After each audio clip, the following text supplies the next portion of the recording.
सबको नमस्कार। आज हम एग्रीकल्चर इकोनॉमिक्स की जो क्लास है उसमें ये हमारा तीसरा वीडियो है और अभी तक हमने मार्केट के बारे में जाना और बाज़ार के बारे में और थोड़ा बहुत बाज़ार की परिभाषाएं, एक तरह से बाज़ार की जो चीज़ें थी वो क्लियर हुई थी। आज हम जो तीसरा अपना वीडियो बना के पढ़ा रहे हैं उसमें हम बात करेंगे एग्रीकल्चर इकोनॉमिक्स के अंदर प्रोडक्ट लाइफ साइकिल की। प्रोडक्ट लाइफ साइकिल, इसको शॉर्ट फॉर्म में कहते हैं PLC। PLC का फुल फॉर्म होगा प्रोडक्ट लाइफ साइकिल, यानी कि किसी उत्पाद का जीवन चक्र। समझे आप? इस वीडियो को आप अच्छे से सुनिएगा, देखिएगा। ब्लैक बोर्ड पे जो लिखा हुआ है अगर वो आपकी समझ में नहीं आता है तो उसके लिए मैं अलग से आपको नोट्स उपलब्ध करवा दूंगा, जिससे कि आपको और क्लियरिटी हो जाएगी। तो ये जो हमारा 4th सेमेस्टर है उसके अंदर मार्केटिंग, ट्रेड एंड प्राइस का जो टॉपिक है उसके अंदर एक टॉपिक है प्रोडक्ट लाइफ साइकिल का। हमको समझना है प्रोडक्ट लाइफ साइकिल, उत्पाद का जीवन चक्र। मैं आपको सीधे से इसकी अवस्थाओं पे ले जा रहा हूँ, ना कि आपको 5 उसकी अवस्थाएं बताने के लिए। इस वीडियो को आप देखेंगे, ज़्यादा से ज़्यादा इसको लाइक कीजिएगा, शेयर कीजिएगा और जो भी पॉजिटिव कमेंट्स हो वो इस पर करिएगा। तो मैं बता रहा था उत्पाद के जीवन चक्र की अवस्थाएं। इस पर मैं डायरेक्ट अवस्थाओं पे आ गया हूँ, ना कि उसको साइकिल पे। उत्पाद का जीवन चक्र, प्रोडक्ट लाइफ साइकिल। बाजार के अंदर जो भी उत्पादन होता है उसका एक प्रोडक्ट डिफाइन किया जाता है कि ये हमारा प्रोडक्ट होगा, इसको हम बना के बाजार में बेचेंगे। जिस तरह से मनुष्य का जीवन चक्र होता है स्टेप बाय स्टेप। मनुष्य पहले पैदा होता है, बचपन होता है उसका, फिर उसका युवावस्था आती है, फिर वो बुढ़ापे की तरफ बढ़ता है और अंतिम स्टेज तक जाता है। जो मनुष्य का जीवन चक्र है जिस प्रकार से, उसी प्रकार से एक उत्पाद का भी जीवन चक्र होता है। तो ये हमको यहाँ पे समझने की जरूरत है कि प्रोडक्ट लाइफ साइकिल क्या है, उत्पाद का जीवन चक्र। मैं बार बार जो एक शब्द रिपीट कर रहा हूँ, उत्पाद का जीवन चक्र।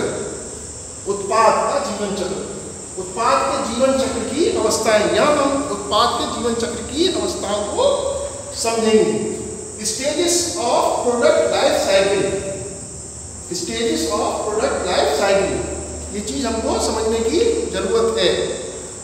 अब इसमें क्या होता है, जिस तरह से मैंने बताया था मनुष्य का जीवन चक्र होता है, उसी तरह से उत्पादन का भी जो उत्पाद होता है प्रोडक्ट, उसका एक चक्र होता है। तो पहला इसमें जो चक्र होता है वो होता है परिचय का। परिचय का, उसको हम विकास अवस्था भी कह सकते हैं। लिखा हुआ है ब्लैक बोर्ड पे हमने, विकास अवस्था, और इंग्लिश में बोलेंगे उसको इंट्रोडक्टरी और डेवलपिंग स्टेज। जब कोई उत्पाद बनता है तो उसका एक इंट्रोडक्टरी स्टेज होती है। ये मैंने पूरा एक डायग्राम के माध्यम से आपको समझाने की कोशिश करी है। 5 अवस्थाओं को लिया है इसके अंदर। मैं रिपीट करूंगा बार बार। ये जो हमारा दंड है वो है वॉल्यूम। इसमें क्या है हमारा 0, 4, 8, 12, 16, 20, 24 बढ़ते क्रम में जो उत्पाद की बिक्री एवं लाभ की अवस्था होती है उसको दर्शाया गया है। The stages of product sales and stage of profit, कि जो प्रोडक्ट का प्रॉफिट है वो किस बढ़ते क्रम में हमको प्राप्त हो रहा है। समझे आप बात करी? और जो नीचे का एरो है यहां से पूरा दिखाया गया है 1, 2, 3, 4 तक। ये पूरा टाइम लाइन है इसकी, समय, किस किस समय तक। ठीक है? तो पहला जो हमारा स्टेज था जो मैंने बताया था आपको, वो थी इसकी परिचय अवस्था। उसको हम विकास अवस्था भी कहते हैं, इंट्रोडक्टरी डेवलपिंग स्टेज भी बोलते हैं। ये हमारी पहली अवस्था होती है प्रोडक्ट लाइफ साइकिल की। इसके अंदर कोई भी जो उत्पाद होता है उसका विकास किया जाता है, उसको बनाया जाता है, निखारा जाता है और उसका परिचयात्मक जो छेड़ी होती है उसको डेवलपिंग स्टेज भी बोलते हैं।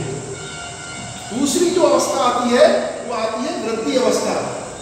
अभी मैं आपको इसके उदाहरण देके भी समझाऊंगा। उसको बोलते हैं दूसरी अवस्था हमारी, वो है वृद्धि अवस्था। मतलब पहली तो हो गई परिचय अवस्था, विकास की अवस्था, उसके बाद है वृद्धि अवस्था कि वो कैसे कैसे प्रोडक्ट अब आगे बढ़ेगा।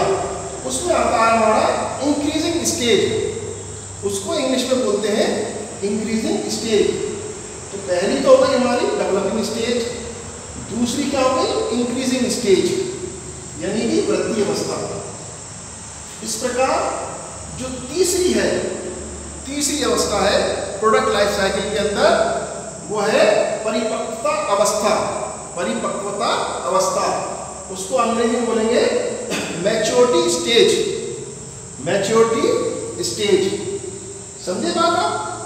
तो पहली हो गई हमारी introductory developing stage product life cycle की, दूसरी हो गई increasing stage product life cycle की जो अवस्था है, तीसरी हमारी मैच्योरिटी स्टेज। समझे बात? अब इसमें जो चौथी अवस्था आती है वो है तृतीय अवस्था, उसको बोलेंगे तृतीय अवस्था और इंग्लिश में उसको बोलेंगे सैचुरेशन स्टेज। समझे आप? Saturation stage. इसको हमको इसी क्रम में समझना है, कोई भी क्रम हमको छोड़ना नहीं है। अगर हमने एक भी क्रम स्टेज छोड़ी तो हमारा पूरा प्रोडक्ट लाइफ साइकिल का जो मेथड है वो बिगड़ जाएगा।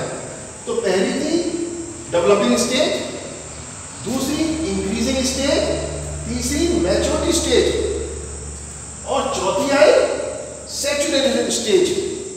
सैचुरेशन स्टेज, समझे? सैचुरेशन स्टेज यानी कि तृप्ति की अवस्था। तो ये 4 स्टेज थी और इसके बाद चौथी के बाद सैचुरेशन स्टेज के बाद आती है हमारे पास घटने की अवस्था, उसको हम बोलेंगे डिक्रीजिंग स्टेज। Decreasing stage. तो ये जो उत्पाद के जीवन चक्र की अवस्था है, product stages of product life cycle, उसके अंदर कितनी अवस्थाएं आई हमारे पास? 5। पहली थी इंट्रोडक्टरी स्टेज, दूसरी इंक्रीजिंग स्टेज, तीसरी मैच्योरिटी स्टेज और चौथी सैचुरेशन स्टेज। सैचुरेशन मतलब सैचुरेशन इसमें उत्पाद के मतलब संबंध है कि अब वो सैचुरेट हो गया है, मतलब एक जो उत्पाद था अब वो पूरी तरह से विकसित होकर सैचुरेट हो गया मार्केट के अंदर। और लास्ट स्टेज आती है, वो आती है घटने की अवस्था, डिक्रीजिंग स्टेज।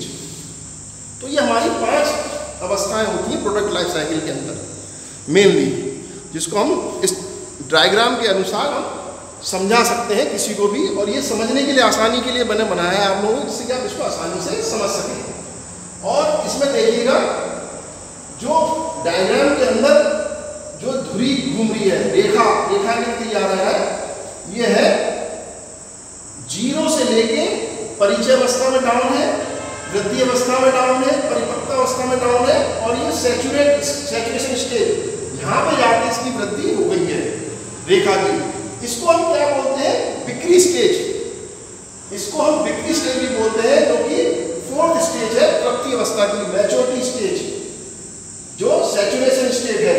सैचुरेशन स्टेज को हम बिक्री स्टेज, यहाँ पे आके उत्पाद की बिक्री एकदम से बढ़ जाती है।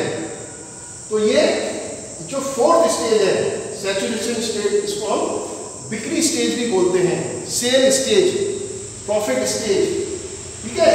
और यहाँ पे आके 5वें पे आके ये डिक्रीजिंग स्टेज पे गिर जाती है नीचे, यानी कि अब ये प्रॉफिट नहीं दे पाएंगे हम। और इसके अंदर हमने समय को भी लिया है। समय, ये जो एरो है पूरी लाइन समय के हिसाब से है, इसमें समय की रेखा जो है वो पूरी इसी तरह से चलती है। और आप देखिए फिर से जो सैचुरेशन स्टेज है वही बिक्री स्टेज है, उसी में सबसे ज्यादा इसको कोई भी प्रोडक्ट है उसको प्रॉफिट प्राप्त होता है, लाभ, जब वो सैचुरेशन स्टेज पे आ जाता है पूरी तरह से परिपक्व। आपके इसमें कई सारे सवाल हो सकते हैं कि सैचुरेशन स्टेज को मतलब एक तरीके से जमाव का बिंदु आ गया प्रोडक्ट का, लेकिन ऐसा नहीं है। हमने बताया शुरुआत में कि जिस तरह से मनुष्य का जीवन चक्र चलता है, कि मनुष्य जिस तरह से स्टेज बाय स्टेज अपने जीवन में तरक्की करता है, उसी तरह से ये प्रोडक्ट लाइफ साइकिल है। जिस तरह से मनुष्य का जीवन चक्र चलता है उसी तरह से एक उत्पाद का भी जीवन चक्र चलता है। और ये फोर्थ स्टेज जो है सबसे ज़्यादा मेन स्टेज होती है इसकी, तृप्ति अवस्था, सैचुरेशन स्टेज। इसमें सबसे ज़्यादा बिक्री होगी और जब बिक्री सबसे ज़्यादा होगी तो इसमें ही प्रॉफिट सबसे ज़्यादा होगा। ये जो रेखा दिखाई गई है ये पूरी प्रॉफिट की रेखा है और ये जो सारी स्टेज है ये पूरी टाइमलाइन है। इसके अंदर ये डिक्रीजिंग स्टेज पे आके प्रोडक्ट का घटाव शुरू हो जाता है। और इसके अंदर हमने एक एरो लाइन बनाई है नीचे जिसको आप आसानी से समझ सकते हैं पूरी। इसमें जब डेवलपिंग स्टेज होती है किसी भी प्रोडक्ट की तो प्रोडक्ट जो है उत्पादक के नियंत्रण में होता है। यानी कि अभी प्रोडक्ट जो है हमारा बन रहा है, बनने की श्रेणी में है, तो पूरी तरह से जो उस पर कंट्रोल होगा वो प्रोड्यूसर का होगा। प्रोड्यूसर मतलब उत्पादक। और कृषि के अंदर प्रोड्यूसर जो होता है वो होता है किसान। ठीक है, समझ रहे हो आप? तो पूरी तरह से जो कंट्रोल आ जाता है वो होता है उत्पादक का। लेकिन जैसे जैसे समय बढ़ता जाता है और फोर्थ स्टेज जो सैचुरेशन स्टेज है, डिक्रीजिंग स्टेज से निकल के जाके फिर जो कंट्रोल होता है प्रोडक्ट के ऊपर वो हो जाता है मार्केट का, बाजार का कंट्रोल, मार्केट कंट्रोल। ये चीज समझने की है। और यहाँ पे हमने क्या बताया आपको, उत्पाद की बिक्री एवं लाभ की अवस्था। ये जो है उत्पाद की बिक्री और लाभ की अवस्था, stages of product sale and stages of profit. Stages of product sale बिक्री और स्टेजेस ऑफ प्रॉफिट बिक्री और लाभ का पूरा एरो है। समझे आप? तो आप ये देख रहे हैं रेखा किस तरह से बढ़ती जा रही है और ये कहाँ पे आके 16 से 20 के पॉइंट पे आके पूरी तरह से प्रॉफिट में जा रही है। ये profit of sale and profit है इसका, परचेज प्रोडक्ट का। और यहाँ पे आके ये डाउनफॉल हो रही है। तो ये हमारा पूरा एक जीवन चक्र है, stages of product life cycle, जो आपको मैंने इस डायग्राम के माध्यम से समझाने की कोशिश करी है। अगर आपको क्वेश्चन पेपर आता है, क्वेश्चन आता है इस तरह का कि what is the product life cycle, तो उसमें आप प्रोडक्ट लाइफ साइकिल के अवस्थाओं के साथ साथ उसके जीवन चक्र की अवस्थाएं भी दर्शा सकते हैं, जिससे कि एग्जामिनर को पूरा विस्तृत तरीके से आप समझा सकते हैं। ब्लैक बोर्ड पे आपको शायद दिखने में कठिनाई परेशानी हो रही होगी, लेकिन इसके मैं आपको नोट्स भी उपलब्ध करवाऊंगा। अब ये तो मैंने आपको बताई 5 स्टेजेस। ठीक है, पहली परिचय या विकास अवस्था, हिंदी में बता रहा हूं। दूसरी वृद्धि अवस्था, ठीक है। तीसरी परिपक्वता अवस्था और चौथी तृप्ति अवस्था और पांचवी घटने की अवस्था। ये हुई घटने की अवस्था, घटने की अवस्था। इसी तरह से इंग्लिश में इंट्रोडक्टरी और डेवलपिंग स्टेज, फिर है इंक्रीजिंग स्टेज, तीसरी है मैच्योरिटी स्टेज और saturation stage and last decreasing stage. तो ये हमारी 5 अवस्थाएं इस तरह से हैं। ये आपको समझने की जरूरत है। और ये उत्पादक नियंत्रण और मार्केट कंट्रोल भी मैंने आपको दर्शाया है इसके अंदर, जिससे कि आप समझ सकें इसको कि कितना हमको कंट्रोल रहता है प्रोडक्ट के ऊपर। तो ये बात हमारी अच्छे से समझ में आनी चाहिए। इसके अंदर कोई दिक्कत, कोई परेशानी ऐसी नहीं है जो आपको ना समझ में आई हो, मैं ऐसा समझता हूँ। और ये प्रोडक्ट लाइफ साइकिल, जीवन चक्र की अवस्थाएं, मैंने अवस्थाएं भी बताई हैं और स्टेजेस भी बताई हैं पूरी आपको लाइफ साइकिल की। तो हमारे हिसाब से प्रोडक्ट लाइफ साइकिल की 5 स्टेज होती हैं। ये आपको क्लियर कट समझ में आ गया होगा इस तरीके से। अब इसमें जो पहली स्टेज है, पहली स्टेज जो है परिचय अवस्था, ये है, ठीक है। दूसरी है वृद्धि अवस्था, तीसरी है परिपक्वता अवस्था और चौथी है तृप्ति अवस्था और पांचवी डिक्रीजिंग अवस्था। तो ये 5 अवस्थाएं इसमें होती हैं हमारे प्रोडक्ट लाइफ साइकिल के अंदर। तो ये हमको विशेष रूप से ध्यान देने वाली बात है। अब ये आपको समझ में आ जाना चाहिए और समझ में आ गया होगा इस डायग्राम के माध्यम से। इस डायग्राम के माध्यम से बना के समझाने का मतलब ये था कि आपको अच्छे से प्रोडक्ट लाइफ साइकिल पूरी तरह से समझ में आ जाए। अब जो भी आपके विचार हों और बातें हों वो आप बता सकते हैं, समझने वाली बात जो भी है। इसी के साथ मैं यहाँ पे विराम देता हूँ, इस वीडियो को प्रोडक्ट लाइफ साइकिल के टॉपिक को ख़त्म करता हूँ। धन्यवाद।